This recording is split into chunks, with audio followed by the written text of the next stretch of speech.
Welcome back to Second Breakfast and our ongoing Summerween series, celebrating hot weather and horror movies by bringing you the best thoughts, theories, and literary analysis this side of Pittsburgh. You ever been to Pittsburgh? No. Why would I go there? But I feel like I have now after watching this show. I feel like I've been inside a building in Pittsburgh. Yes, I do.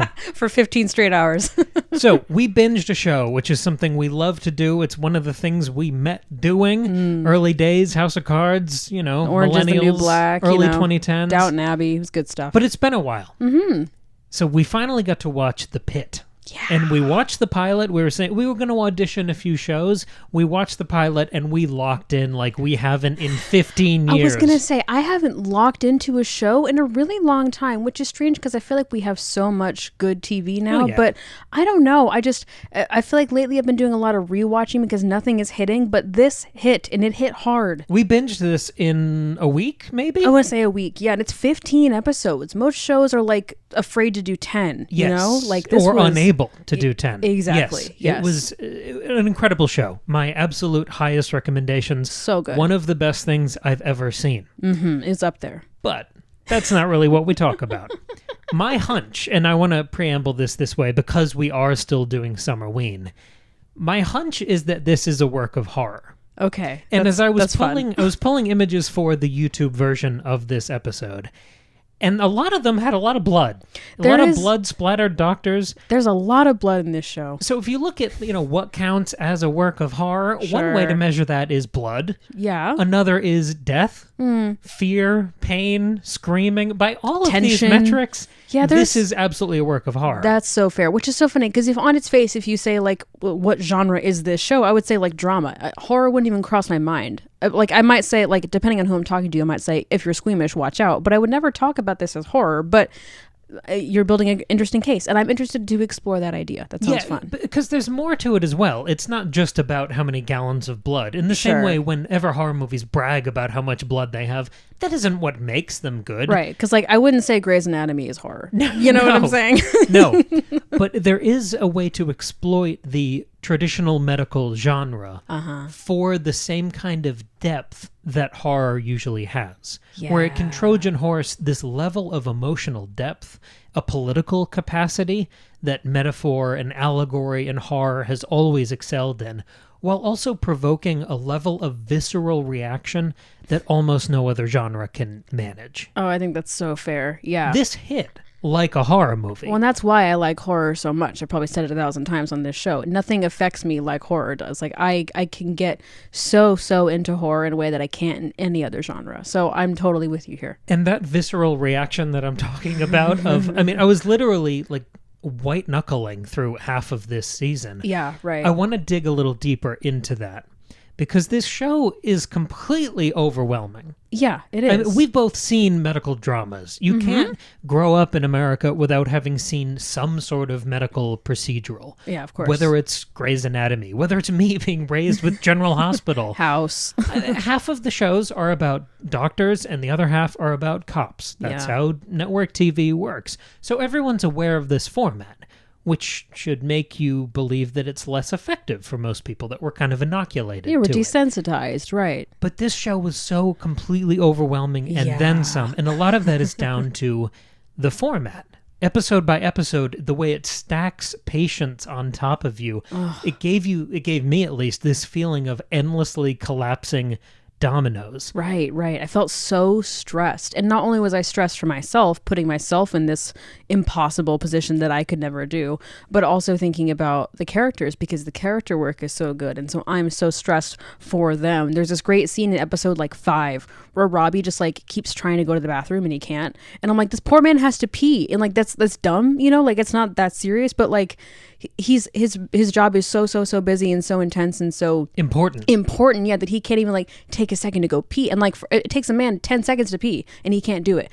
That's what's so good about this show. It's a crescendo of crises, and to the point that you can't take 10 seconds to go pee. Exactly. And I should say we're gonna spoil this show, so if you've listened this far but you haven't watched the show, you've got to go watch it. Dear God, go watch it and come back. Are you going to talk about the structure at the top here? Yes, that's where I'm going now. Okay, perfect. So the tagline for the show, which can explain this better than I can, is 15 episodes, 15 hours, one shift.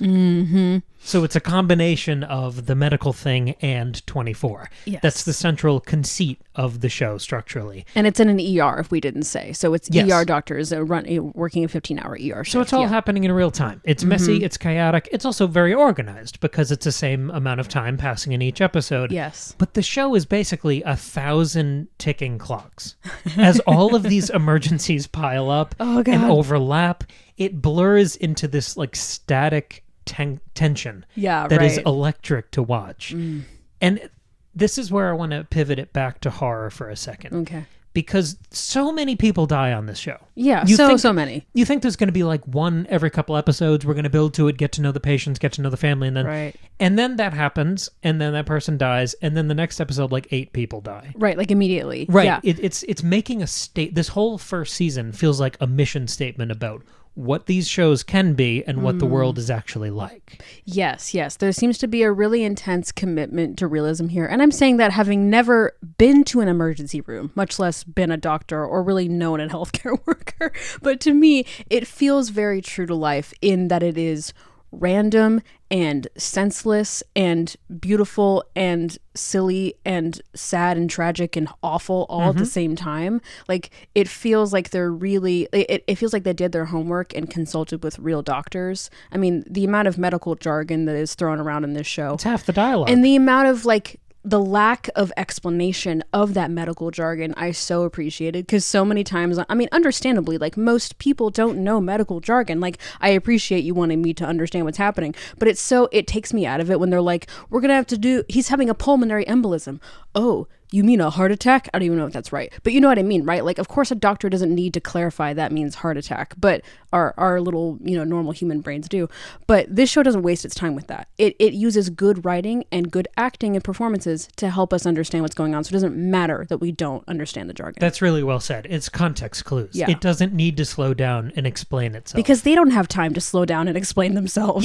Yeah, we're not talking to the camera. This isn't House of Cards where he literally turns and explains the mechanics of the meeting you're about to see. Yes, exactly. It's not that kind of show. No, nobody's doing that. Because there isn't that luxury. That is a luxury in House of Cards. I like it. I find it indulgent and fun. Yeah, it's a different style. But there's no time for that here. And I think that obsession with time and lack of time, these kind of paradoxes I want to talk about on this episode, the thing that brought it back to horror for me is that no one crisis, no one death is allowed to ever hold focus on the show.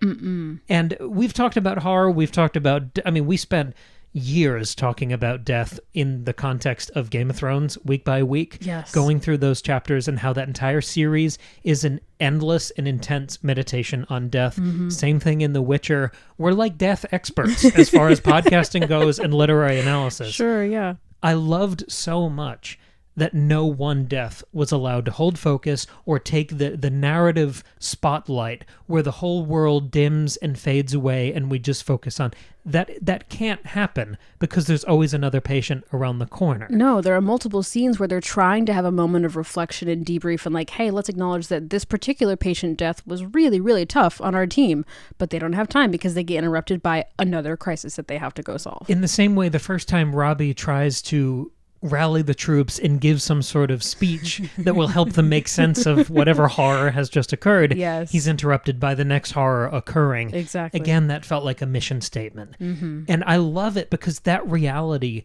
it grates so painfully against the central desire of grief. How many times have we talked about grief horror on the show? The thing you want is for the whole world to slow down and give you time to mourn and heal and process and understand and rage at the stuff. Right, sure. And that just can't happen There's here. no space. If you need like 10 seconds to go have a breakdown, you can do that, but you're going to feel bad for the rest of your life because someone could have died in those 10 seconds you weren't on the floor. Well, exactly. And you're going to get interrupted, and you're also going to be having your breakdown in your makeshift morgue after a mass shooting. Yes. Like, it's just going to be like that. Yeah. And I think that the best way to understand these ideas and the strange overwhelmed feeling that I think we were both left with here, the real magic of this show, we have to analyze time. So I spent a little time before we recorded the episode kind of breaking down that idea into 4 pillars, 4 types of time that we can talk about. And we've got some examples and we can popcorn. And please, down in the comments, feel free to add to any of this. Yes, please. I haven't seen much. I saw enthusiasm about the show, but I haven't seen much analysis or discussion. So yes, same. When it first started airing, there was a lot of talk and chatter. And then it's been out for a while. So I haven't really heard a single thing about it since then. So we're throwing our hat in the ring. Yes, please participate. Yeah, because I think this show is not talked about nearly enough. So yeah. And I'll repeat myself just to keep things cogent and clear. Excellent. The first one is passing time. This was the one that I think I caught from the first episode. It's the heart monitors. It's the chest compressions, the almost literal ticking clocks of the emergency room. Yeah. It was this constant sense of passing time, which didn't feel comforting. You know, sometimes we both went to grad school. Yeah. You know, sometimes when you're in the thick of it and you're miserable and you're not sleeping, that the only solace you have is eventually at some point, I get to sleep for a little bit. Yeah, sure. There was no solace in the passage of time here. No, there was nothing good on the horizon. Yeah, it wasn't like at the end of the episode, my doctors get to go home. It's like, oh no, they're only 3 hours into their shift. Yeah. And there was almost a rhythm. I mean, especially later in the season when you see everyone working at the same time, there really is a rhythm to how these people work together, where no one's running into each other, no one's falling down. There's a movement, there's a choreography happening. Absolutely. But at the beginning, I almost felt this different sort of musicality, almost like there was a metronome going. The way your brain kind of processes the heart monitor. Or when Whitaker's doing all those chest compressions on the man who dies at the beginning, there are these lingering questions of, hey, where are the rats that ran out of that guy's jacket? Yes, you're always thinking about something else while watching the time tick by and the tension is building and you're more and more stressed. Yes, there's Whitaker changing the robes over and over again after all of these mishaps. He goes through like 5 pairs of scrubs. Poor kid. There are all of these kind of numbered motifs that keep you clocking the passage of time. And how many more times can something awful happen to this kid where he has to change his clothes again? And it just keeps going and going until, I don't know. You don't even know how the momentum persists, but you're still floating along with it. Totally. And I think that really contributes to just this overall feeling of tension and fear and anxiety. Because even when something was going well in the show, you know, a doctor solves a problem or saves a life or a patient is thankful or appreciative, I'm still in the back of my mind going, what's about to go wrong? Because it's either going to be with this patient or it's going to be with another one. Like, there's no moment of peace, even in the moments that are of like these like gorgeous moments of humanity that are positive and you know, reaffirming, and like there are lots of moments. I think for each doctor, they all have a moment of like, oh yeah, this is why I do this, and those moments are really wonderful, but you're also still so stressed, and so are they, about the next thing that's going to go wrong. And at the beginning of every episode, they flash the time on the screen, so it'll say, you know, episode 12, it'll say hour 12, 7 p.m. to 8 p.m. And you'll think to yourself, even if it was, especially for me, it was the ones early in the afternoon of like 2 p.m. to 3 p.m. It's like, holy shit, 2 p.m. during my workday was nothing like this. Yeah, right. Never Not mind at all. all the things they've already gone through, and how many episodes do we have left? Yeah, and I didn't even start at 7 a.m., but they did. And you had to like take that temperature with yourself and reckon with that with the start of every new episode. Definitely. It kept that idea of passing time as this burden. It was like the Jaws theme was going in the background the whole time. It's shocking and upsetting. Definitely. I also like that you compare this metronome thing, like talking about music and choreography, because one of the things I loved about this show, there are so many, but one of them was seeing the organization, like you were talking about, because to me it felt a lot like theater. It felt like a theatrical production. I was in tech theater in high school. It was a blast. So was Cam. We didn't go to the same high school, but my program was We're better. related. What if we reveal that right here, right now? I'm the third brother, Samron. No, but so I was in tech theater and I loved doing it because it was, we had this beautiful, well-oiled machine. When a tech crew on a theatrical production does it well, it's so beautiful because it's like dozens of people all doing their individual jobs and working in tandem and trusting each other and working together to pull off this miraculous feat on stage. And of course, the stakes are not nearly as high as in an emergency room, but so much of the show helps you understand that dance that they're all performing. And you've got like Dana at the center, who is like organizing and running the whole thing. You know, she's the stage manager, right? Robbie is, I don't know, the director of the play, but stage manager as the attending. I feel like he's more of a... I'm saying Dana is the stage manager. Oh, okay. Robbie is like the director of the play. And yeah. I think Dana is the stage manager. She's giving all the commands. She knows everything that's going on. Everybody trusts her and follows her lead and says what, does what she says. And I just loved watching that unfold. And I still left the show, not fully understanding how they organize everything, because nobody bothers to sit down and explain it to me. Because as you say, there's no time. But I still was exposed to it enough and saw enough of it in action that I felt like, oh, this is a beautifully well-oiled machine. And if it's not working well, literally everybody will die. And so like, it's incredible that it works so well. And you can relate to, I think almost anyone can relate to, or even aspire to, that level of harmony. Mm-hmm. Whether it's thinking back to high school or whatever in your current job. Yeah, I like that. The second type of time I want to talk about here is compounding time. Ooh, okay. And I think the place we have to start here is juggling multiple patients at once. Oh, God, yeah. The number of amazing... It wasn't like really long single shots, which we always admire in movies and TV, but it was all the shots where the camera passed through from one operating room to another.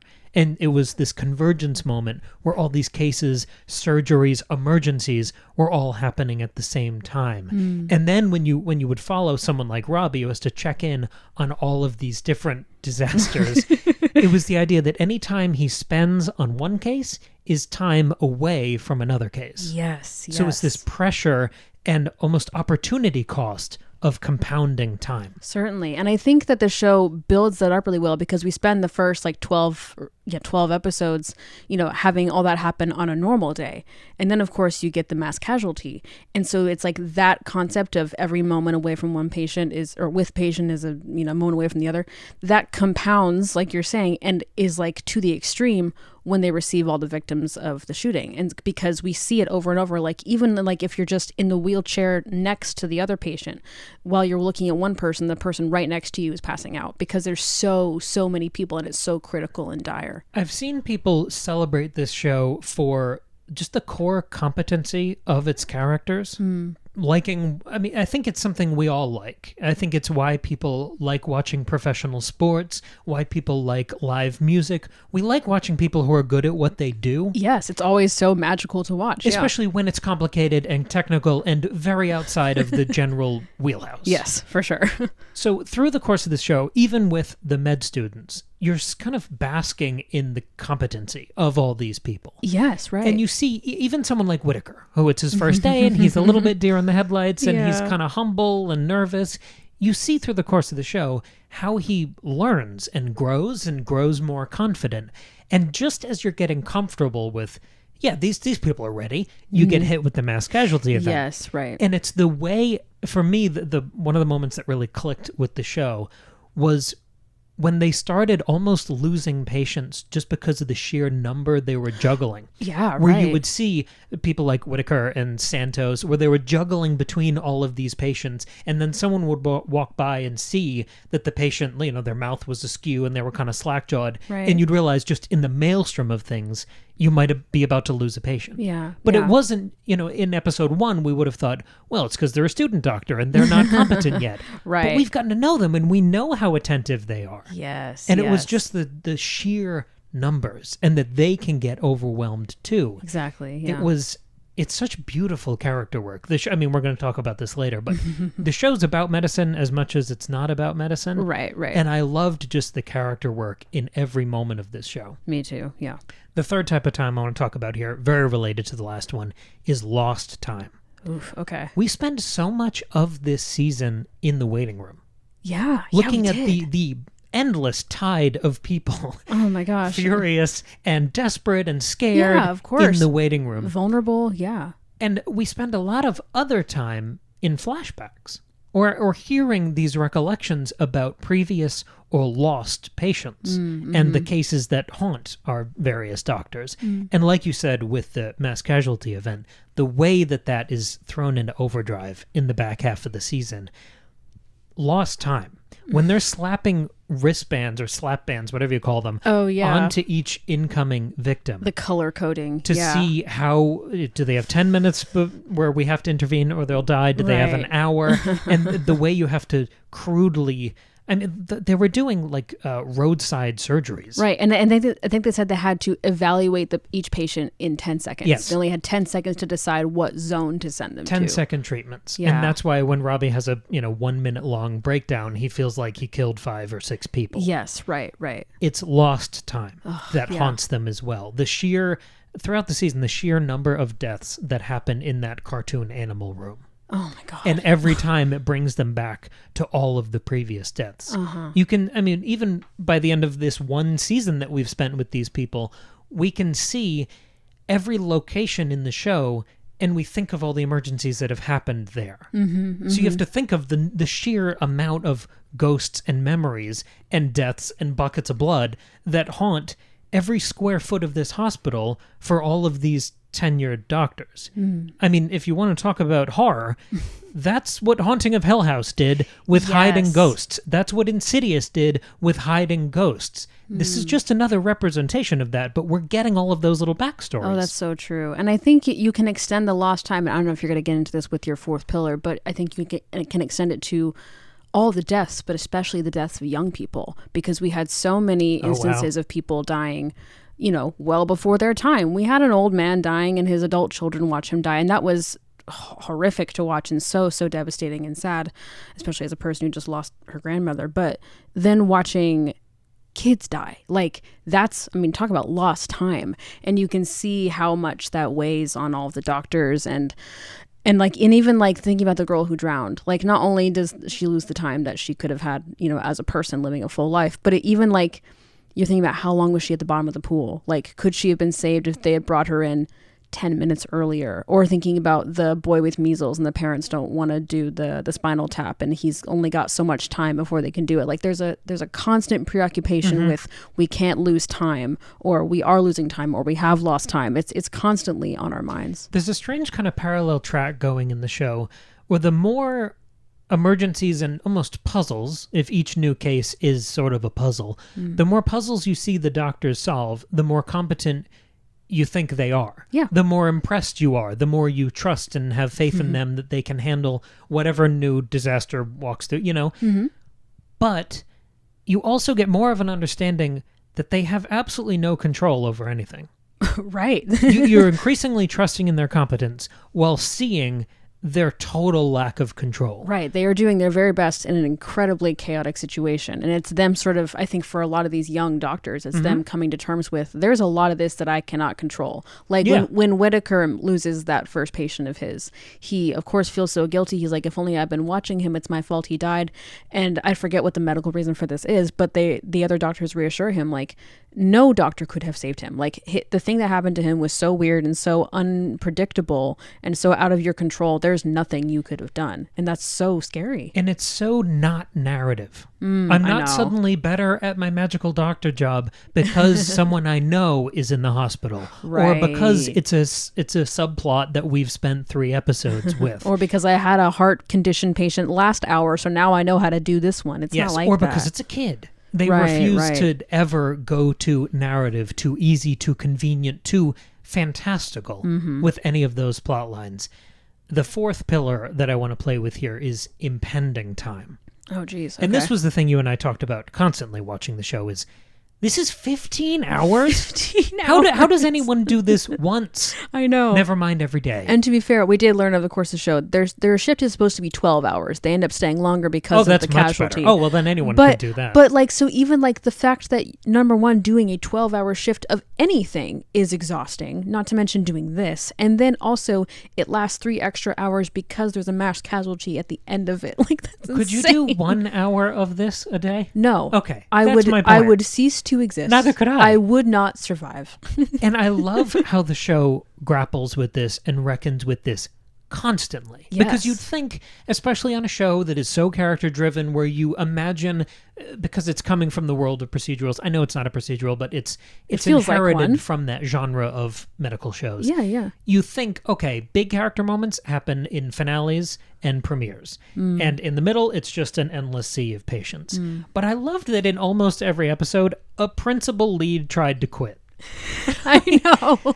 People who we trust, who we know we have to keep seeing, desperately try to get the fuck out of this. And I think you're right. It is counter to what you see in other like procedurals where it is these really difficult or impossible or high level jobs or professions. Like thinking about The West Wing, for example. I think we're going to talk more about The West Wing later because there's a lot there to talk about. But the characters there, like the pilot is you seeing, oh, these people are superheroes and they don't have to sleep and they have endless energy and passion and drive. And you see them sometimes looking tired towards the end of the day, but they're never complaining. They're never complaining about working weekends or having to, be gone during holidays or having to stay up all night in Air Force One, et cetera, because they're committed to their jobs and they're doing it and they're superhumans. They're righteous. And that's great. But these people are simultaneously wonderfully committed and dedicated and are true superheroes, but they're also like, I'm exhausted, I haven't eaten anything, I'm crashing, I need help, I'm hungry. Like it's all of this over and over again. Robbie can't pee, right? Like you are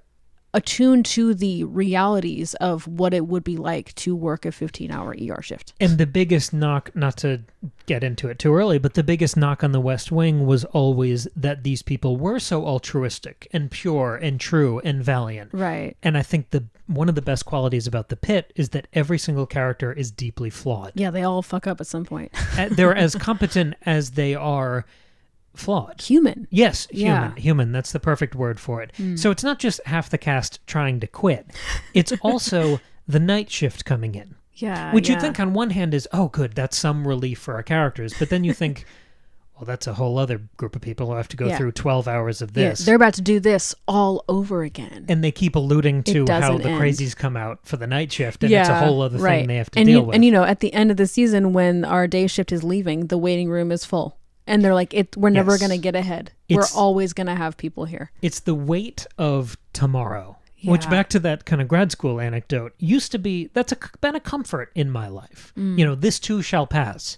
Right. But it never passes at a hospital because there's always another emergency coming they're never in. closed. Right. And I almost developed this allergy through the course of the show of every phone call, every alarm, every noise I heard in the hospital that I didn't recognize, every door that opened was the next emergency, possibly. Yes, right. Anytime anyone got a bit of rest, you knew something else was coming down the pike. Yeah. And I loved that the show could develop those kind of instincts and fears. Again, this sense of being fully overwhelmed with these characters. So, yeah. I can't believe how effective if this was just a miniseries, if this was done now, if no one watched it and it was canceled, I would call it one of the best miniseries I've ever seen, one of the best things I've ever seen on TV. 100%, yeah. But I also have full faith in season 2. Me too. I'm so glad this was so good. I'm so glad there's going to be more of it.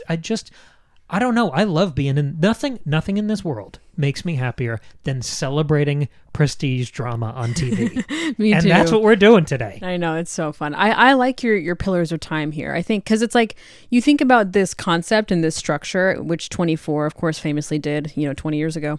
And that's so smart and so fun and so creative. But for 24, I feel like it's just fun. It adds to the tension of the whole thing, but I mean... 24 is not a fun show. No, you know what I mean, though? It's oh, this is a fun, creative, playful thing. And here it's not only is it a creative choice, but it's I think it's based in truth. It's based in the realities of something like this. And I know that 24 is trying to do the same thing, but Jack Bauer is not a real person. There's nobody like Jack Bauer, you know? It's more salacious, it's more soap opera-y, because it's always teasing the end of the world or a bioweapon or right. a It's more war on fantastical, terror. yeah. But right. the thing that 24 did have going for it was network TV and those limitations, because it literally showed you the ticking clock every time it cut to commercial break. Oh, yes. So you'd see that 3 or 4 times during a 45-minute episode. That's pretty cool. So that sense of urgency never left you for a minute. Mm-hmm. I know people have their foibles with that show, but I grew up with it, and I think from a structural perspective, it is still to be admired. Yeah, and here there are no commercial breaks because it's a streaming show, but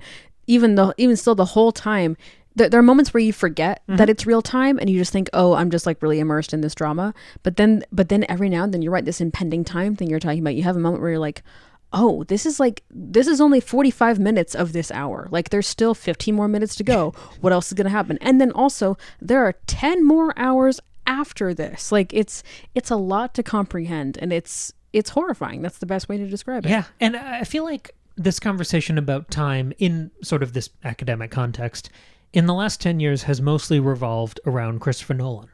And now most of his movies are more or less about time in different ways. Oh, sure, yeah. And I want to put this right on the shelf next to that. I think this is absolutely of that caliber. I love that. Because, I mean, we talked about that with Oppenheimer or Inception or the Batman movies or Interstellar when they're on a planet for too long and then they miss 30 years of real life time. Tenet. It's all there. Yeah. Exactly. Tenet. That's perfect.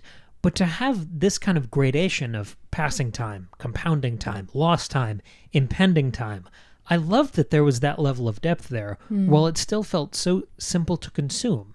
Yes. Like there was nothing aloof or highbrow about right. this. It wasn't unapproachable in the way that No. some of Christopher Nolan's stuff can be. It didn't feel academic either. No, yeah, but it also didn't feel like it was dumbing anything down either. Like I talked about all the jargon stuff. Like it is serious and in depth and intense, but it's approachable also for nearly anybody. And I think this might be the right transition to move into our last topic here, was just to briefly talk about The West Wing. You kind of have to. Because in thinking about like a comparison for what you would talk about this show building off of in the canon of TV drama, I've seen discussion online comparing this to The Bear.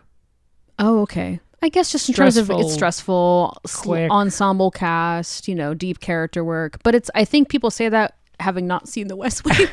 I agree. That's just the closer comparison. That's we the were more talking recent about comparison. West Wing from the pilot onwards. How here. can you not? I mean, even from the title, like this is a workplace ensemble drama, like you just said, named after its core location, and like The West Wing, it has John Wells architecting the feel of the show, yes, doing those showrunner director duties and giving it that approachable feeling for a complex subject matter, where it's also rabidly character driven in every moment. Yes, you got your walk and talks. We talked about Dana as our Leo, as like this central commander. I didn't know her name for half the season. No, we called her Leo. We just called her Leo. I could never remember her name. I'm bad with names, but yeah, that was really funny. But yeah, it just has this like sort of like right hand to our main person in charge, Robbie, and everybody respects her and admires her, listens to her, and she's full of jokes and sass and then of course like there are other threads that don't map perfectly, but there's an addiction subplot, there's a mass shooting, there's like so much going on that every episode I found a connection to The West Wing, and I found that really interesting. And the question that hangs over every good episode of The West Wing, to the point that it becomes a motif spoken by President Bartlett, is him saying, "What's next?" Yeah. And that's kind of what I felt here. Yeah. I mean, like every time like Robbie's like, okay, great, got this patient under control. What's next? Oh, that's so true. In this show, it's who's next? Who's next? Who's exactly. the next patient? Oh my God. And yeah. emotionally, this season felt like a 15-part In the Shadow of Two Gunmen. Genuinely. Which is one of the most emotionally agonizing episodes of The West Wing. Yeah. In the aftermath of a climactic shooting. My God, yeah. Yeah, I think this is much closer to West Wing than it is The Bear, but I think they're both fair comparisons. Yeah, they're both sure. in this stew. And I don't want to suggest that like this is stealing or plagiarizing or copying or like a lack of creativity, because the show is wonderfully creative, but it's fun to see those comparisons, and I think it just helps me understand, oh, that's why I like this show so much, because it's got a lot of the same sauce that The West Wing has. If I'm making a claim that everyone's going to disagree with, it's that this is a work of horror. Right, yeah. We can talk about Aaron Sorkin later. Yeah, we'll rely on that. Yeah. But I mean, not even grief horror. You can go down the subgenres. I think most of them happen here. Sure. And there's like a delightful amount of practical effects, like practical gore that's going on in here. There was some freaky shit happening. Remember the guy there. who came in and he was purple for like 2 episodes? He was bright blue. He was a Smurf for an episode, 2.5 episodes. It was crazy. And like, not to mention all the other things that would probably get us demonetized. So I won't mention them, but. And it was hard pulling photos for this one. Oh, I'm sure. Yeah. Oh, unbelievable show. Also, I can't go the episode without saying it. Mel is the best character ever, and I love her so much. I just wanted to say it. Who's your favorite character? Comment Dana, down below. Leo. Yeah. I mean, it's Robbie. But well, yes. yeah. I mean, aside from, you see What that, a like, aside nose. from President Bartlett, who's your favorite? What an incredible nose. What an expressive nose What he a has. sad face he has. Beautiful, sad eyes. Oh God, it's a good show. We love non-traditional horror. We do. I think I like these episodes kind of more than any other ones, where we get to pull things in that aren't usually classified in this way and discuss them within this framework. And you know what? I think, because my mission in life, among many things, but my main one is to get everybody on board with the horror genre. And I think this might be a good gateway because it's got all these pillars, like you're saying, of horror, not only all the metaphorical things happening with time, but also just the gore and everything, but also these emotional highs. But without it feeling like a horror movie, there are no ghosts, there are no jump scares, other than, I guess, the constant fear of death.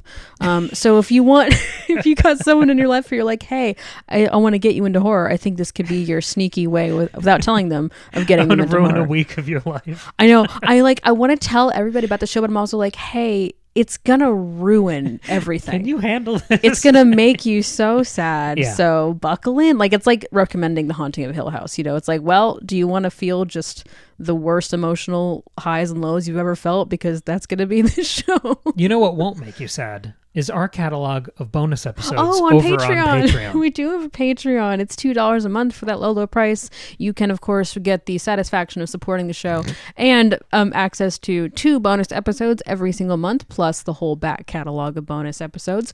We talk about more than horror on this show. Cam alluded in the past, not on the Patreon, but just in general, we've talked about Game of Thrones. We talked about The Witcher. We've talked about dramas. Cam did an episode a while back about House of Cards and The West Wing and sort of comparing those two if you want more West Wing content and all sorts of stuff. But on the Patreon, we got a bunch of bonus content over there, including our breakfast buffet series where we do sort of a roundup and talk about a lot of things. If you like what we talked about here, I guess the most relevant to you would be our female body horror buffet, but we got a bunch more over there. If you also want to not be sad, may I recommend, like, if you want to laugh, may I recommend Lemon Tarts in Space. It's Cam's latest book. It's a light sci-fi dark comedy. It is Ridley Scott's Alien meets Monty Python. It is so much fun. You will laugh and maybe you'll cry a little bit, but you won't be quite as horrified as you are watching The Pitt. It's also very much about some of these topics. Well, it's dark yeah. comedy about sad medical shit. It is the It's funniest true. science fiction cancer comedy you've ever read. There is a whole scene with a doctor. That's very true. So yeah, look into it. You can read it as a regular novel or you can enjoy it in your ears as a fully produced audio drama. It's a good time. Gory sci-fi dark comedy that is about cancer. And it's also about friendship. And It is. traveling It is across about space. friendship. And It's Friday the 13th meets Flubber. Yes. It's Monty Python meets Ridley Scott's Alien. It's also about desserts. So there's lots going on in there. About desserts. Thank you very much for listening, for tuning into this episode of our Summerween series. Comment down below what you thought of this show, of our discussion. Do you consider this a work of horror? Do you have other ways to put it into that category? Do you have other things to recommend that are in this vein that feel West Wing but kind of on steroids? I'd love to hear about it. And like Maggie said, thank you for supporting the real heroes, podcasters. Yes, the real heroes of society, podcasters. All right, please clap every night at 7 p.m. for the podcasters. Bang your pots and pans for us. Oh my God. All right, pals. Well, we will thank you for listening. We'll catch you here in just a few days with another brand new episode.